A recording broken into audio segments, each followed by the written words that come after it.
د ډیجیټل کمرو د جوړښت او کارونې په اړه په پښتو ژبه نوی لیکل شوی کتاب چاپ او د کتاب مینه والو ته وړاندې شو.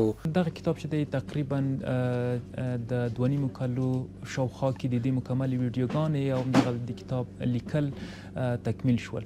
انګیزه دغه وه چې ډیری په رسنیو کې کار کوونکي او د ترڅنګ ډیری ځوانان دي غواړي چې په مسلکي ډول دوی کمرمایني وکړي او څه ډول دوی وکولی شي چې په مسلکي ډول سره عکاسي وکړي. ومې غوښتل چې دغه کتاب د دوی لپاره چمتو کړم، ورته ولیکم تر څو پورې دوی وکولی شي په مسلکي او معیاري ډول سره دوی کمرمایني وکړي او له کمرې څخه استفاده وکړي. د ډیجیټل کمرې په نوم دغه نوی کتاب د کمرې په اړه په ساده او روانه ژبه د هېواد تکړه ژورنالیست رفیع الله همت لیکلی چې د انځوریزو او ویډیویي کمرو په اړه یې نوي معلومات پکې راټول کړي دي. نن مې غوښتل دلته یو څو کتابونه راسره واخلم ځکه زموږ منطقه لرې ده، نو بالاخره په دغه یو کتاب ډیجیټل کمره باندې مې سترګې ولګېدې. تر ډېره حده پورې په پښتو ژبه کې دغه کتابونه ډېر کم دي او مطالعې ته د خلکو لاسرسی ډېر نه ده. نو لله الحمد چې اوس دا ژبه لږ بډایه سوې ده د کتاب په برخه کې او خلک اوس لیکنې کوي او په کتاب شکل په لیکلي بڼه تر خلکو پورې رسوي. نو دا یو ډېره ښه مفیده لاره ده تر څو پښتو ژبه غني سي او تر څو د مطالعې ډېر سي. د عربان تقریبا هغه که په کال کې داسې یو عرب نشته چې دی تقریبا له 50-60 کتابونه کم مطالعه کوي، ولې موږ تاسې اقلا داسې خلک لرو چې اقلا په کال کې یو کتاب هم نه خلاصوي.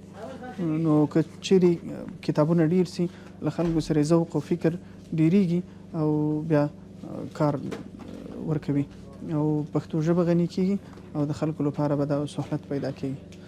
هر څوک چې هغه ورونه چې کتابونه لیکي دا وټولنې ته و ملت ته یو غټ خدمت دی. په دا خاطر دا د علم دروازه و خلکو ته دوی خلاصي، نو دا یو غټ خدمت دی. موږ شکرګزار یو او ځوانان باید د دې په اهمیت پوه سي. سره دغه کتاب په 2 صفحو کې لیکل شوی دی چې مختلف عنوانونه لري، د کمرې له تاریخ څخه پیل حتی د کمرې د قیمتونو پورې په مکمل ډول تشریحات پکې شته. درنو لیدونکو دغه کتاب خوبایي دا ده چې په لومړي سر کې کیو آر کوډ لري. کله چې تاسو دغه کیو آر کوډ سرچ کړئ د هر عنوان مطابق په یوټیوب کې ویډیو شتون لري چې تاسو کولی شئ د کمرې په برخه کې هغه خپلې وړتیاوې د هغه ویډیوګانو له طریقه هم پورته کړئ.